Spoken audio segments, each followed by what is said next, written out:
This is Democracy Now!, democracynow.org, the War and Peace Report. I'm Amy Goodman with Nermeen Sheikh. We end today's show with a new dramatic film titled Green Border, about the humanitarian crisis facing millions of migrants seeking refuge in Europe. It tells the story of how refugees from the Middle East and Africa have been trapped at the so-called Green Border between Poland, which is part of the European Union, and Belarus, a Russian ally. The feature film is directed by highly acclaimed, award-winning Polish director and screenwriter Agnieszka Holland. In a career spanning 50 years, she's directed more than 20 films and several television productions in countries and in languages across Europe, as well as in the US and Canada. Green Border received high praise and recognition, including the Special Jury Prize at the 2023 Venice Film Festival, but was strongly condemned by the then far-right government in Poland. Green Border premieres today in New York at Film Forum and nationwide next Friday. This is the film's trailer. For our radio audience, we voiced over the Polish, Arabic and French into English. From Belarus, we go to Poland and then to your uncle in Sweden. Remember, everything is paid for, and he'll take you to the best border crossing. What is that? Get out. Let's go. Run. This isn't propaganda. It's a real threat. They aren't people. They are live bullets.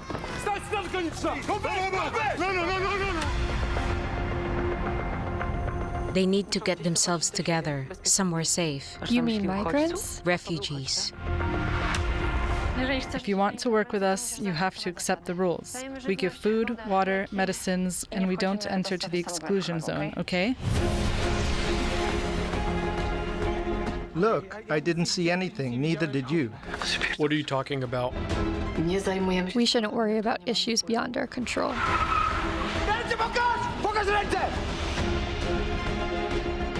They're keeping an eye on you. I know. They'll track us.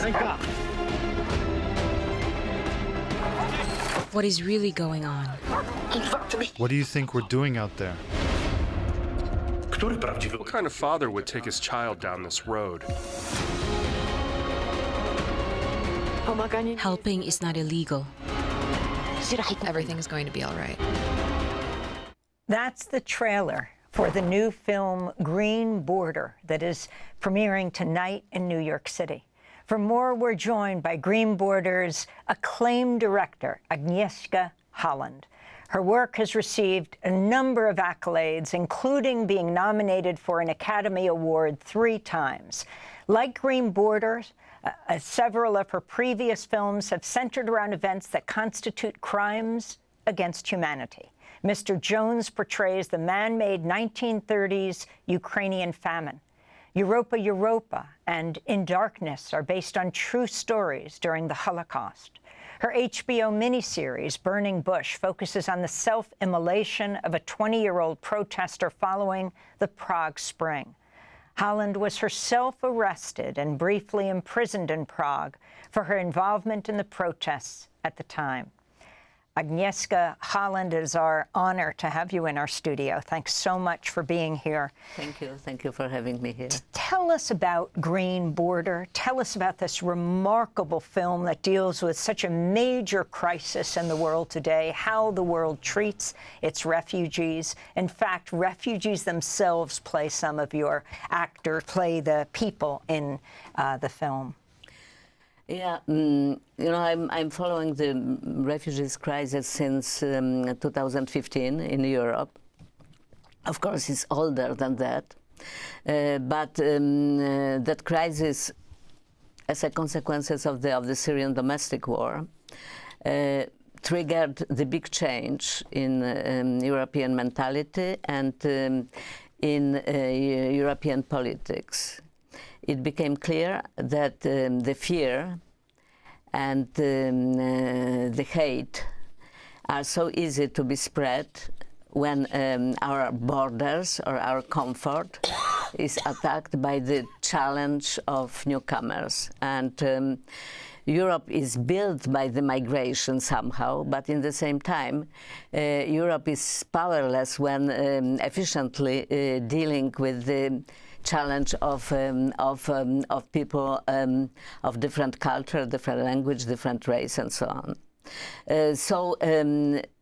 2015, and that first big wave of the refugees triggered the rise of the populism and extreme right in European politics, and it became quite clear that Europe became some kind of the hostage of exterior regimes who started to manipulate the corridors and numbers of refugees coming to Europe for political means. It means to destabilize Europe.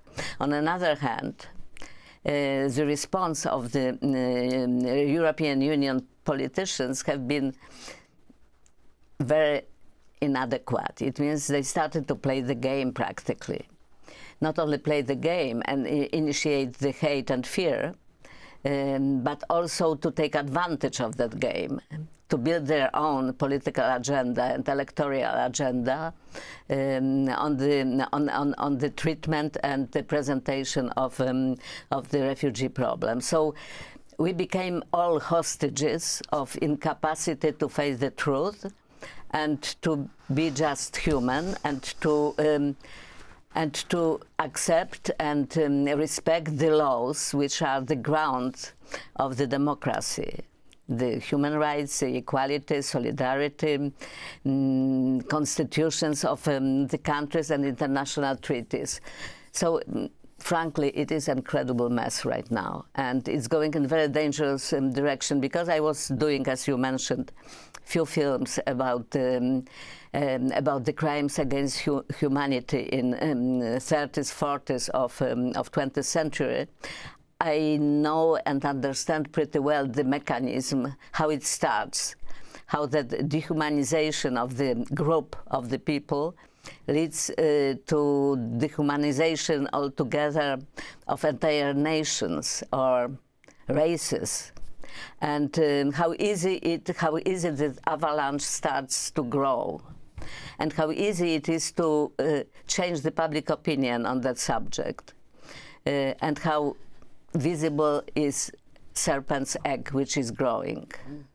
And you've said, in fact, that the situation of these migrants is perhaps, quote, and I'm quoting you here, a prequel to a drama that could lead to the moral and also political collapse of our world. So if you could talk about the urgency you felt in making this film and the difference of making a film where you see a crime against humanity literally unfolding before you, as against making one about the Ukrainian famine or the Holocaust several decades ago. Yeah, it is different urgency when I'm speaking about the past and about something which happened already, even if I did that films because I felt that they are relevant. It means that that somehow, you know, that the danger didn't disappear.